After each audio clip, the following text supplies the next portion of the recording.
Let's get started. This is the E2 lecture on roofs. So in this lecture, we're going to look at cladding systems for different kinds of roofs. There are two basic categories of roofs. This is covered in your textbook. The first is called the low slope roof. We also tend to call these flat roofs, although we know that this is a misnomer. A low slope roof is any pitch less than 3 and 12. It is important to understand that flat roofs are never completely flat.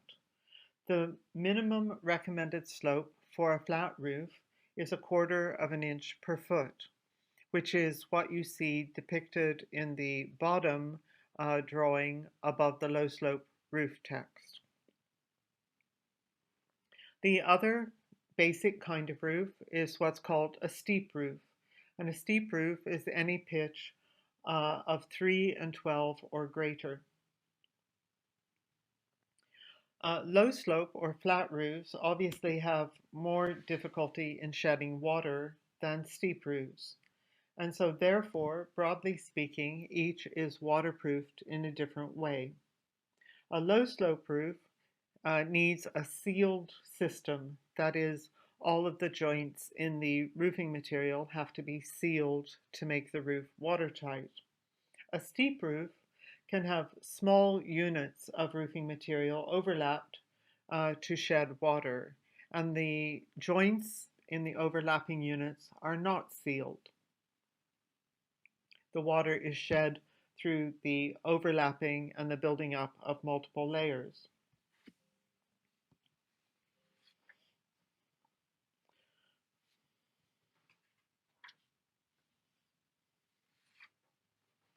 So when designing a roof, it is very important to always follow the manufacturer's recommendations, the roofing manufacturer's recommendations. Manufacturers will always give advice on the minimum slope for their product, and they will give advice on the assembly systems for their product. So if you decide as an architect to have a lower slope roof or to not follow the assembly system recommended by the manufacturer, then the manufacturer will not warranty your roof and you assume the risk yourself. This is true of all building materials, not just roofing materials, but we mention it here because roofs are a major source of problem arising in buildings. So it's important as an architect to find out what the manufacturer recommends and then to follow those recommendations.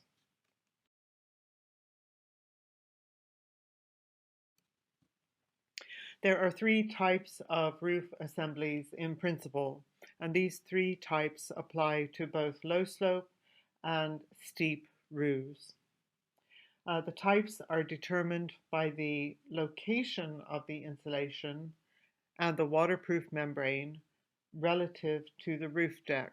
So that is the order in which these elements occur: insulation, roof deck, waterproof membrane.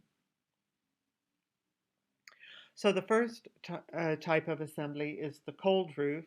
Again, this image is from your textbook, so you can review it there, in which you can see we have wood roof joists and a plywood deck. The insulation is below the plywood deck between the roof joists.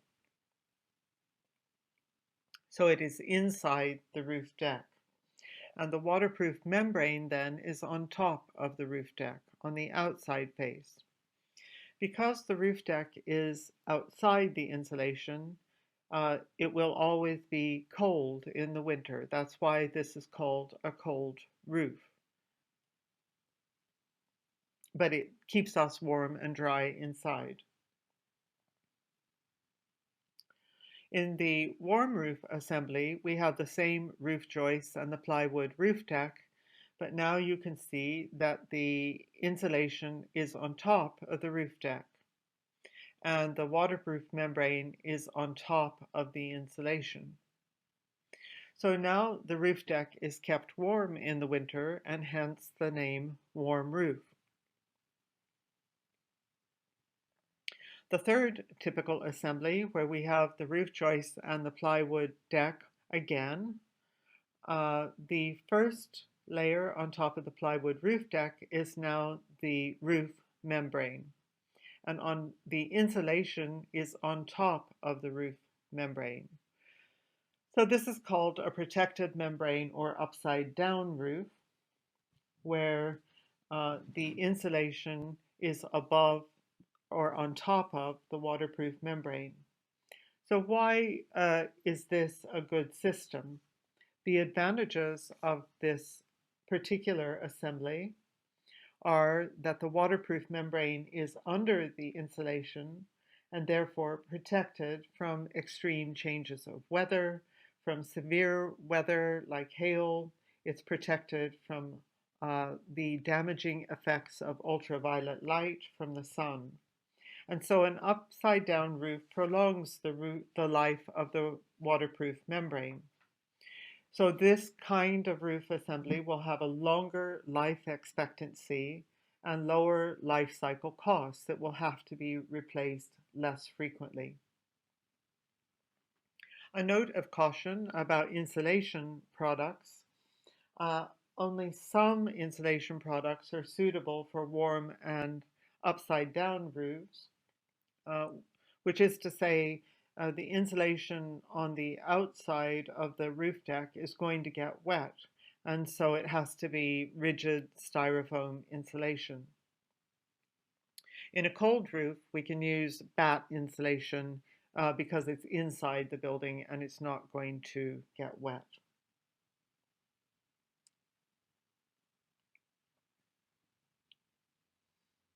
So all three types of these assemblies, cold, warm, and upside down, can occur on either low slope roofs or steep roofs.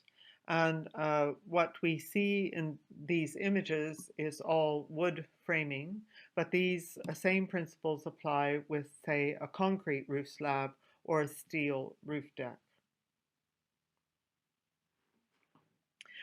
Also, just to mention vapor barriers in roofs.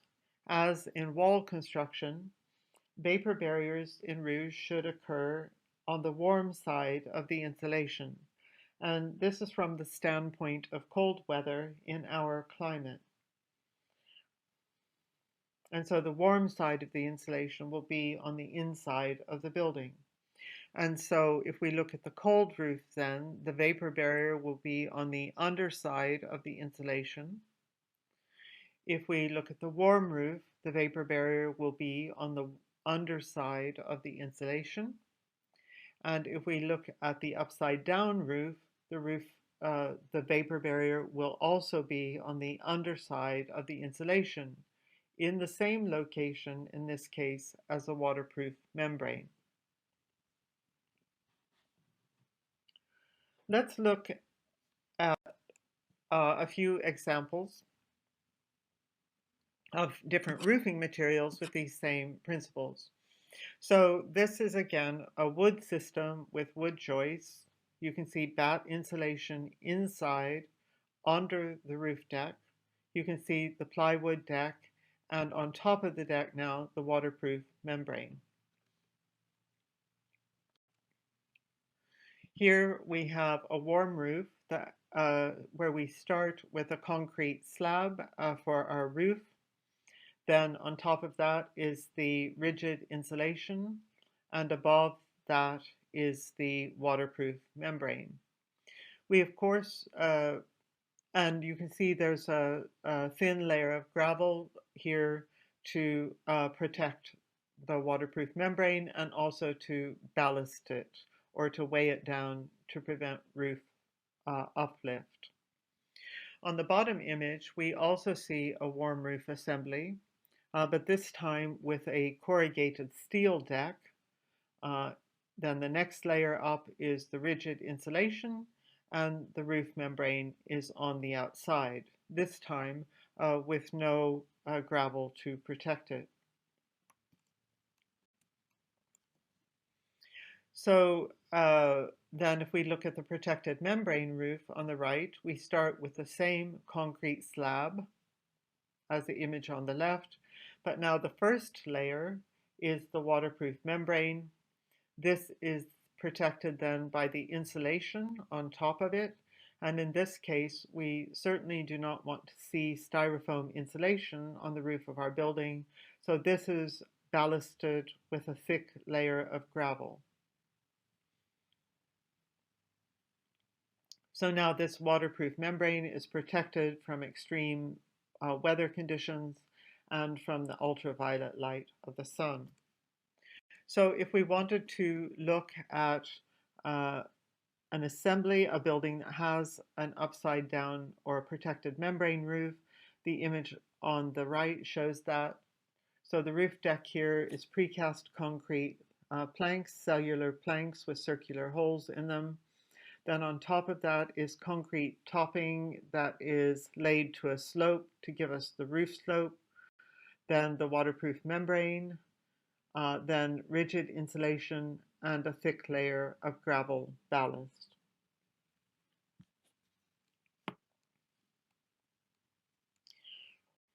So now we want to talk about roofing materials and systems. And we're going to start with systems that can be used on low slope roofs.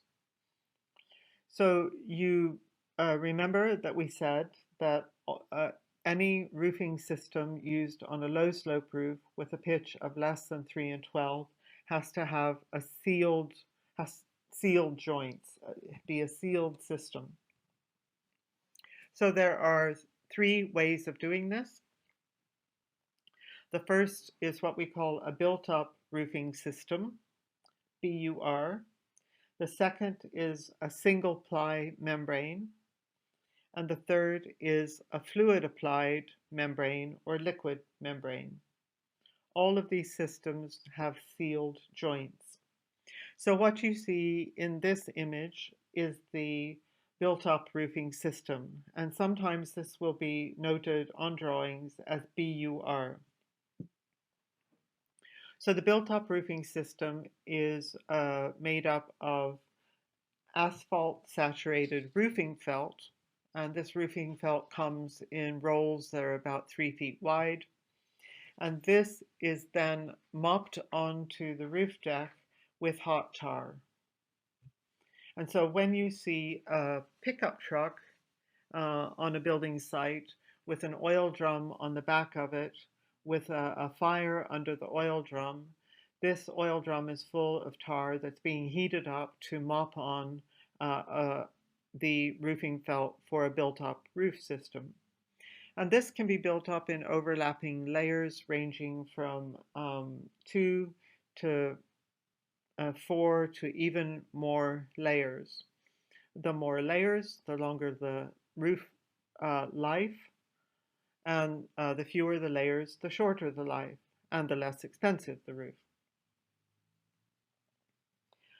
Built-up roofs are very good in hot weather, where the sun heats up the roof membrane and the tar gets soft and the roof membrane is soft and pliable and can expand with the change of temperature. In cold weather, however, the tar gets hard and brittle, and the roofing membrane likewise, and so it's not possible for it to expand and contract so easily. So that's one of the drawbacks. But the built-up roof is the least expensive of the low-slope roofing systems, and it's very widely used. And an example of a built-up roof is the Crowfeed house. This is a low-slope roof, so it has a plywood deck and roofing felt as the waterproof membrane on top of the deck, which is mopped on with hot tar. You can see here that the insulation is below the roof deck. It is between the ceiling joists. And so this is a cold roof assembly.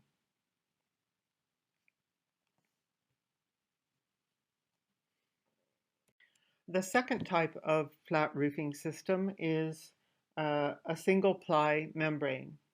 And here the word ply does not mean plywood, it means layers. So this is a single layer roof membrane. And this comes in very wide rolls uh, to minimize the number of seams and joints. And it's basically a synthetic material, a kind of rubbery material like a doormat. And there are several different ways that this can be applied to the roof deck. It could be fully adhered or glued with a liquid glue or tape supplied by the manufacturer. What you see in the image here is a method of fastening this membrane to the roof mechanically without putting holes in the roof membrane. And so in the image at the right, we'll start at the bottom and work up. We have a corrugated steel deck, and then we have uh, insulation over the top of the deck. There's a plastic fixing which is circular, which gets screwed through the insulation and through the corrugated deck. And the roof membrane now is the dark black line that gets laid over that.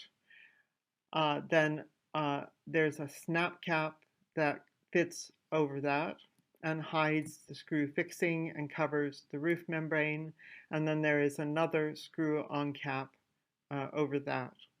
And so now we have fixed this membrane to the roof without putting any holes in the membrane itself.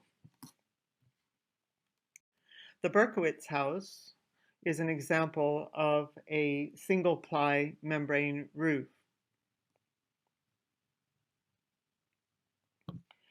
So this is a low slope or flat roof. The membrane has joints that are sealed with tape. It is a single layer membrane. And if you look at the left-hand image, you can see the plywood deck. On top of the deck is rigid insulation, and the roof membrane is on the top of the insulation. So this is a warm roof assembly.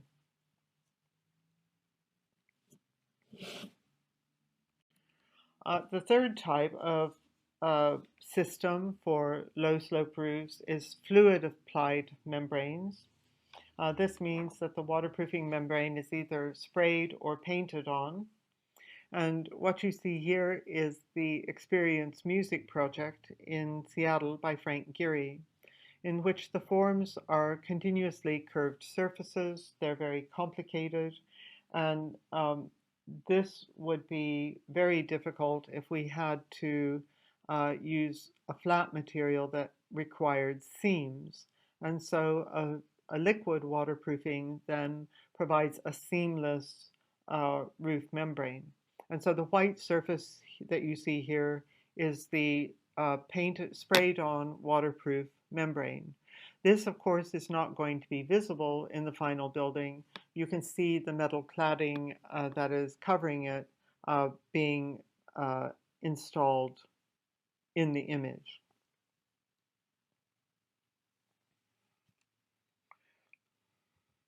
So in this particular case, the liquid waterproof membrane is being used not because it's low slope, but because the forms are so complicated that any kind of sheet material would be very difficult to use.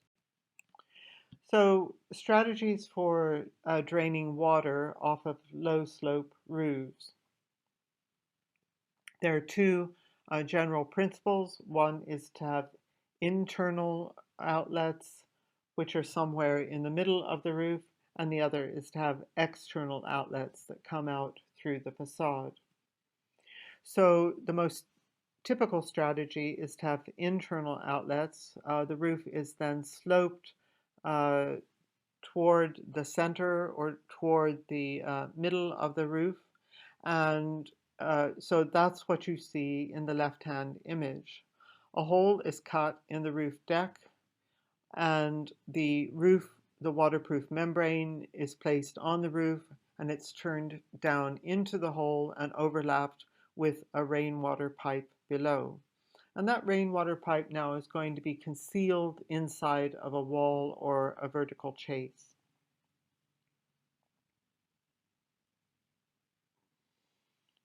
And so one of the potential issues with an internal drain is that it could become easily blocked by leaves or dead birds on the roof. And so you see the metal cage that is installed on the top of this outlet to prevent that blockage. However, flat roofs with internal drains can get blocked, and that's very problematic because the water might be building up on the roof and nobody sees it. So the strategy that you see on the right is the external drainage system. So the two holes in the facade at roof level are where water is going to pour out if it's building up on that flat roof. And these are really incorporated as a kind of emergency warning system to tell the building owners that someone needs to go up on the roof and clear the blockage. So this is an internal drain on a low slope roof. This looks like a built-up roof with roofing felt, and then there's a thin layer of gravel applied to protect the roofing felt from ultraviolet light. And you see the cage that's installed to prevent the drain from blockage. So on low slope roofs, uh, gravel is often used both for built-up roofing and the single-ply membrane, although it's not strictly required, but it's often used to uh, shield the membranes from ultraviolet light. And it is also a ballast. Gravel is heavy, and so it helps to hold down the roof membrane and prevent wind uplift.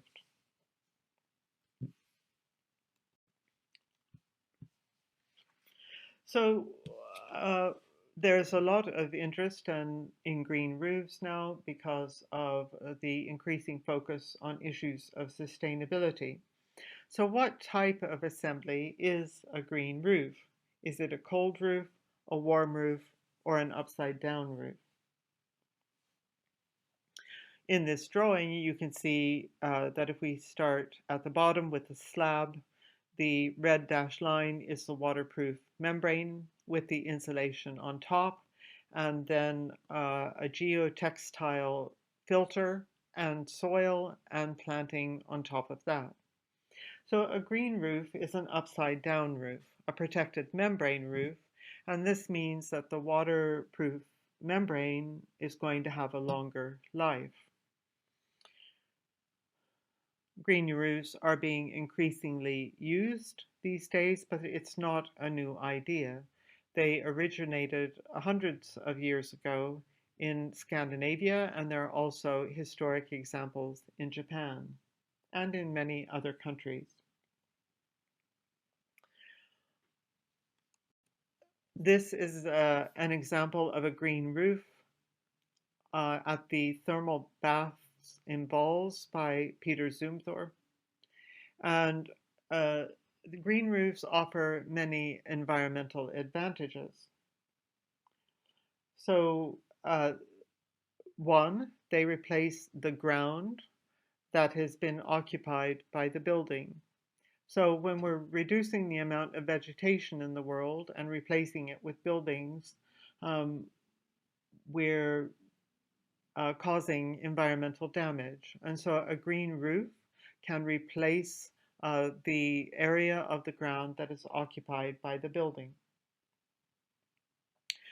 Green roofs minimize stormwater runoff, so they hold rainwater and allow it to evaporate slowly, which provides some passive cooling for the building and reduces the mechanical loads for the building. Green roof assemblies are typically thicker than other types of roofing assemblies, And so in addition to insulation, there is soil. And so the insulation value of a green roof is typically quite good. It improves the insulation of the roof. Green roofs can also help with a phenomenon that is a problem in cities where we have hundreds and thousands of buildings, most of them with black roof membranes. And this causes a problem called the urban heat island, where all of these dark colored roof membranes absorb the heat of the sun, which causes the temperature to rise and causes violent thunderstorms. So it can have an impact on the weather system of the city. And so what you see here is a photo montage suggesting that if every building in Manhattan had a green roof, this would be a good thing in terms of reducing the effect of the urban heat island, which is true. So many cities are now offering tax incentives for the installation of green roofs on existing buildings, and many cities have installed green roofs on their own buildings. So Toronto City Hall, for example, and Chicago City Hall both have green roofs. The heating up of the roof uh, under the light of the sun is also addressed by the cool roof. And the cool roof is not the same as the cold roof. Cold roof has to do with the order in which the layers are assembled. The cool roof is a white roof membrane. It is a product that is used for either cold roof or warm roof assemblies, where the roof membrane is the final outer layer on the roof. And the purpose of this white roof membrane is to reflect the light and heat of the sun and thus reduce the cooling loads on the buildings. So cool roofs are good not only for urban heat islands, but also for buildings like big box retail, where the largest exterior surface of the building is indeed the roof. And if it's a black roof and it's a very hot day, it's going to absorb a huge amount of heat, which is going to increase the cooling loads on the building. So again, the purpose of this cool roof white membrane is to reflect the heat and light of the sun and reduce the cooling loads on the buildings. So if you were to go onto the roof of the Center for the Arts on North Campus, you would see that there is a white roof membrane and all of the mechanical plant that is sitting on the roof has been painted white as well. And this is so that in the summer, when it's very hot, this reduces the heat gain from the sun and reduces the cooling loads on the building. So then let's talk about steep roofs and the kinds of material systems that are appropriate for steep roofs. So the steep roof slope is 3 and 12 or greater.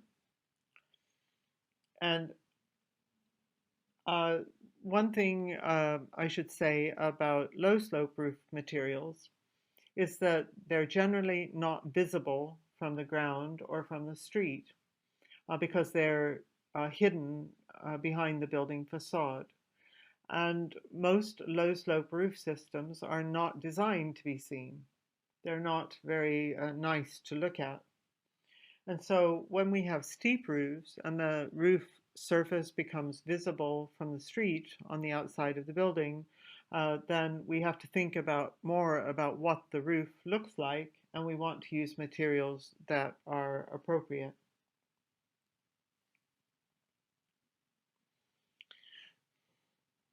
So let's talk first about how we handle drainage on steep roofs. Typically, on a steep roof, we will use external drainage now rather than internal. Water will be moved to the lowest edge of the roof, and then it will be captured in one of several ways. The first method, which you see in the Reed House image on the left, is that we simply use a deep overhang and runoff. So there are no gutters. The water runs down the roof, it drops off the edge. The second strategy you see in the right-hand image, which is the most typical and which probably applies to 95% of all the houses in the country, is where you have a surface-mounted face-fixed gutter. So you will see that gutter at the edge of the lowest point of the roof. And that gutter collects the water and directs the water into downpipes. Face-fixed gutters can be made of steel or galvanized steel, aluminum, more expensively of zinc or copper, or least expensively of plastic.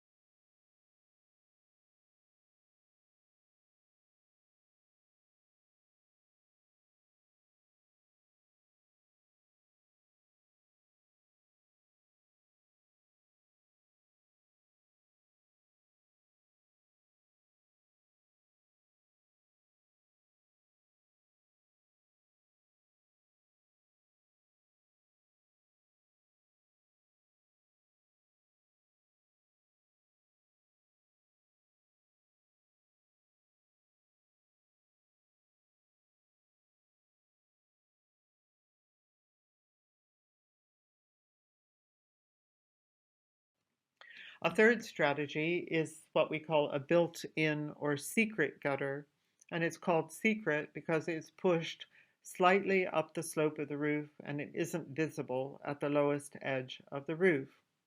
It gets built into the roof slope. It will have to be lined with metal sheet, and it then enables us, for example, as you see in this image, to have a cornice at roof level, which is not blocked from view by the gutter. And so if you were able to look out of the windows of Crosby 301 at the moment, you would see that Crosby Hall has a built-in or secret gutter. It is lined with copper. It was recently restored, and this is a very expensive detail that is often used on historic buildings. The fourth strategy for getting water off of a steep roof is what we call an upstand gutter or a water diverter. And so this is where you can see that we nail a curb to the plywood deck, which is upstand. It stands up, and this is at the lower edge of the roof. So you see the curb sloping down toward the rainwater outlet. And we then clad this with, typically with metal cladding. In this case, this is lead cladding. The water flows down the roof, is picked up by the curb or water diverter and directed to the rainwater outlet.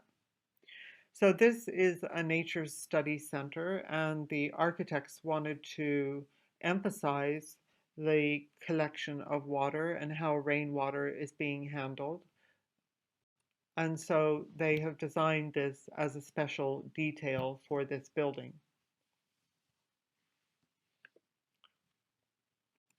So the first category of widely used systems for steep roofs is metal roofing systems.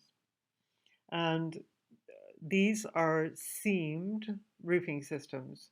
In other words, they have seams just the same as if we were joining together two pieces of fabric.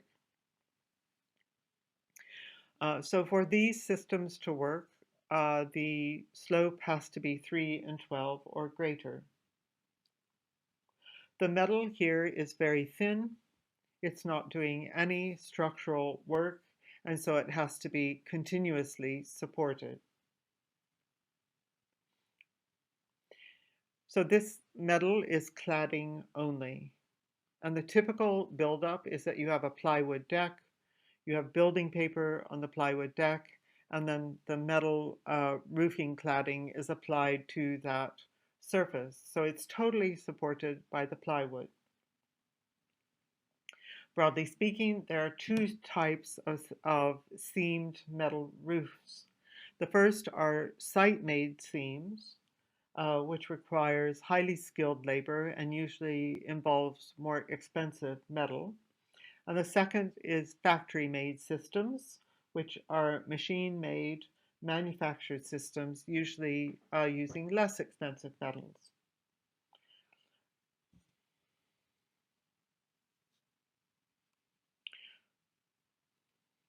So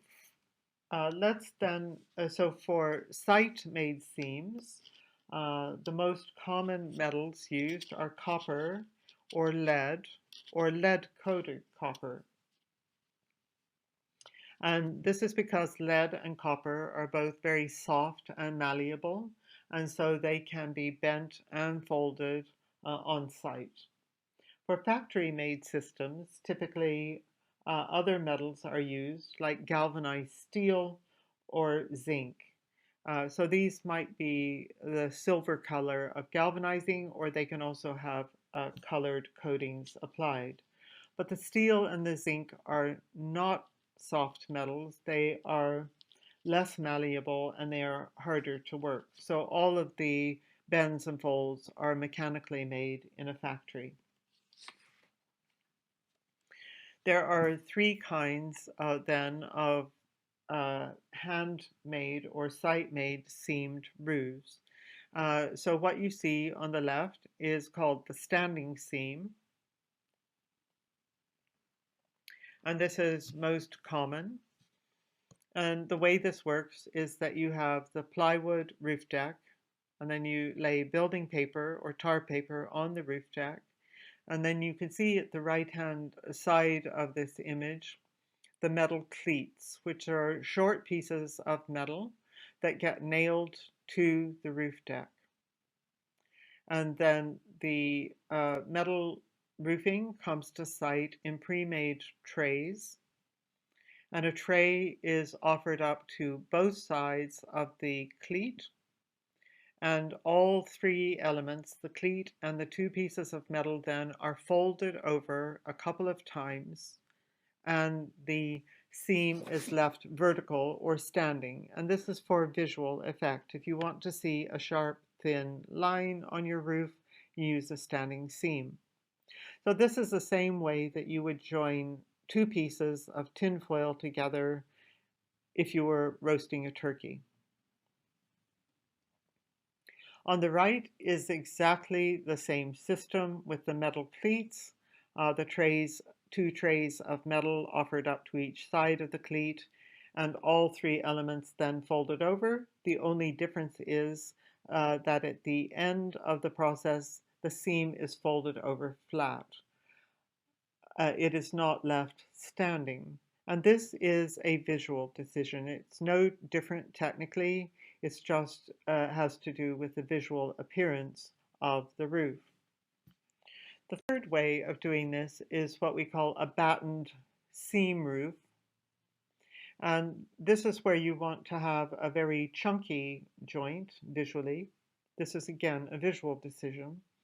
And so you nail wooden battens to the roof deck. A metal tray is offered up to both sides of the batten, and then a metal snap cap is folded over the top and interlocked with the two trays. Again, this is a visual decision. And so an example of a flat-seamed clad building, this is the Toledo Art School by Frank Gehry. And in this case, both the walls and the roof have flat-seamed metal cladding. The backup assembly here is light gauge seal studs with plywood sheathing. And if you look at the right-hand image, at the top of that image, you see a black a thin layer of building paper. This is tar paper. And then the next layer on top of that is the red sheet, which is a separation sheet.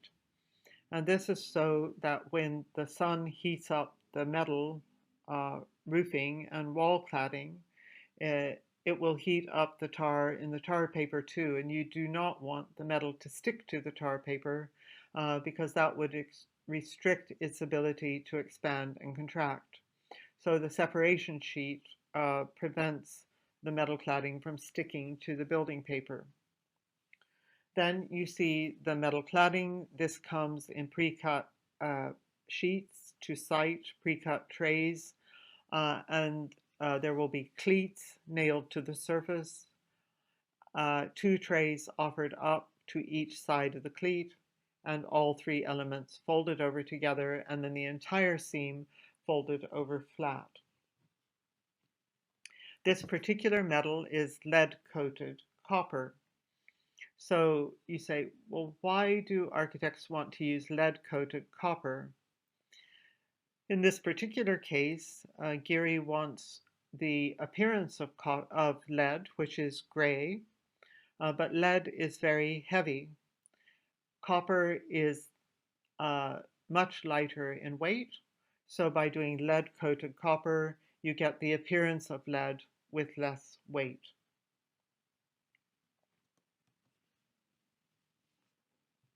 So this building, where the flat-seamed metal cladding is used for both the roof and the walls, in some places where the slope is greater than 3 and 12, the flat seam joint is fine on its own. Wherever the slope is less than 3 and 12, then the entire joint, in addition to being folded over, has to be soldered and sealed.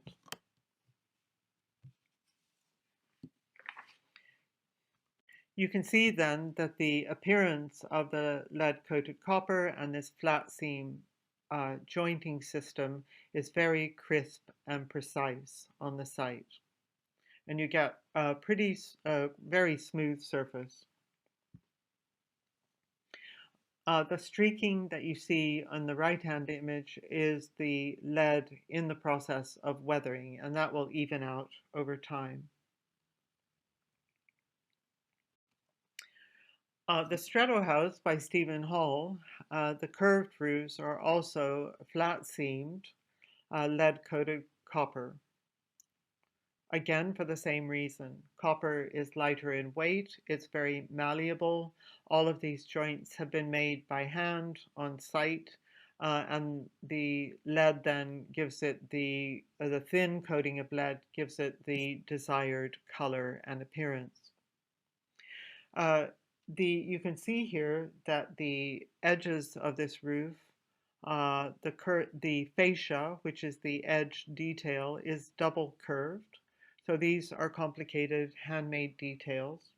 Again, the slope of this roof is variable. So wherever the slope is greater than 3 and 12, the flat seams are fine on their own, and wherever it's less than 3 and 12, they have to be, in addition to being folded, fully soldered. You can see at the Stretto House that there are no gutters and no downpipes, so the water flows off the edge of the roof, overhang, and runoff strategy, and drops to the ground.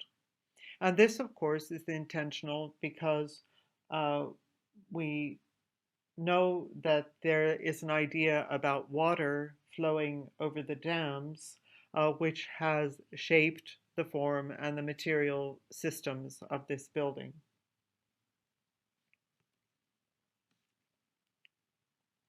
So these are very expensive cladding systems, both at Toledo by Frank Geary and the roof of this house by Stephen Hall.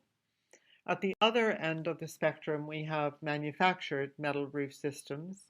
These are typically made of galvanized steel sheet or zinc, which are folded with brake presses in a factory. We can't vary the spacing of the seams or joints. We can't specify it. We would tend to use whatever standard system the manufacturer is producing. And these can also have color codings applied. And so you see some typical profiles in the right-hand image here. And then in the left-hand image, you see how the system works. So the bottom panel is screwed to the roof deck using the holes that you see at the edge. And then the next panel is laid over the top of that, which covers all the screw holes so that we don't get water penetration, and it clips onto that panel. So this is a kind of clip-on standing seam system. And these are clearly less expensive than the handmade systems on site, but they can be also quite handsome. It's not to say that you have to spend a lot of money to get a good metal roof. So in the Ruskin house, the roof is corrugated galvanized steel, and it's a very thin, very crisp layer of roof. This is the house by Glenmurcutt in Australia, which also has a corrugated steel roof deck, very elegantly detailed. This is in an area of Australia which is very dry, and it rains once or twice a year hard. And so it's very important to collect every drop of rainwater and to store it in an underground system so that there is water available for the dry season. So you can see then that the architect here has not used standard gutter details, but has designed a special stainless steel gutter and a special rainwater downpipe to emphasize the importance of water collection for the house.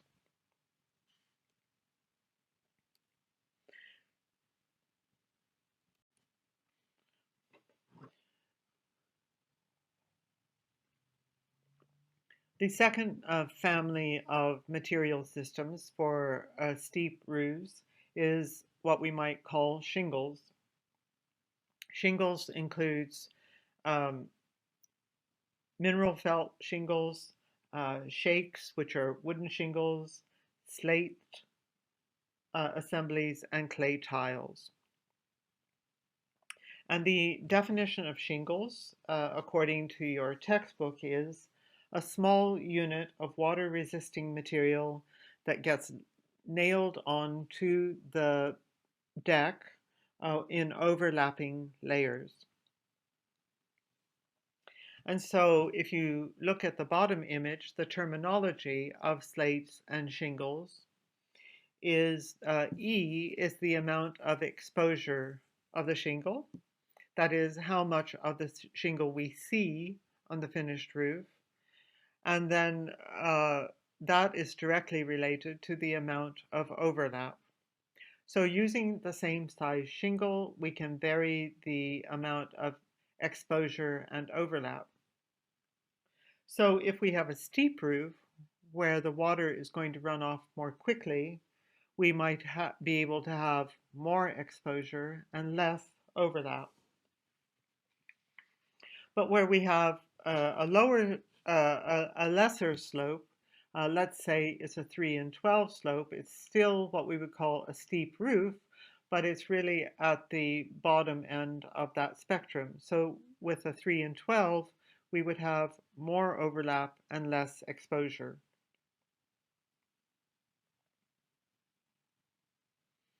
So shingles can be made of wood, but I'm not going to show you examples of this because in many parts of the country, wooden shingles, which are called shakes, are now banned by the building code because of the risk of fire.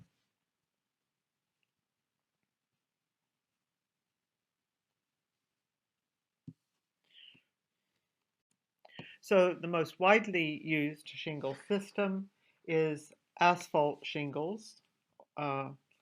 And these are the least expensive of the shingle family of materials, what we might call the cheap and cheerful system. And they are widely used because they are so inexpensive. They're quite durable, they're good at keeping the water out, and they have a reasonably long life. And so, what is it? It is this same roofing felt that is saturated with tar, and now it is cut into strips to simulate shingles. So each piece simulates three shingles side by side.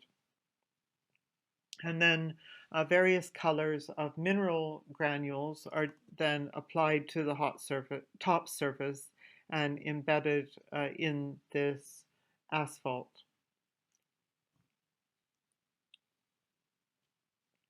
So these get, the assembly here then is a plywood roof deck, building paper, which is the dark gray paper in the left-hand image, gets laid out from the bottom of the roof up so that the overlaps shed the water and don't allow water to get in. And then the asphalt shingles are also applied from the bottom of the roof up in overlapping layers so that the vertical joints do not align. And so in the right-hand image, you see the black dashed line along the middle of the shingle. So this is where the nailing will occur, and the black dashed line is blobs of tar that will be covered up by the next layer to be nailed on. And when the sun comes out, the tar will heat up and basically stick the bottom edge of the shingle down. So asphalt shingles are very lightweight, which is one of their attractions. They don't require a heavy roof structure. Uh, and they're also very attractive because the joint details, the ridge and valley details, are inexpensive. So asphalt shingles are flexible, so they can be bent over a ridge. We don't have to have expensive metal flashings. We can simply use the asphalt shingle itself to make the ridge detail. And likewise, where the sloped roof might come up to a vertical wall, we can turn the asphalt shingle up the wall, bend it up the wall to get our waterproof detail. So what you see in the bottom image is a roof with a plywood deck. Building paper has been applied, and the application of the asphalt shingles is about to begin.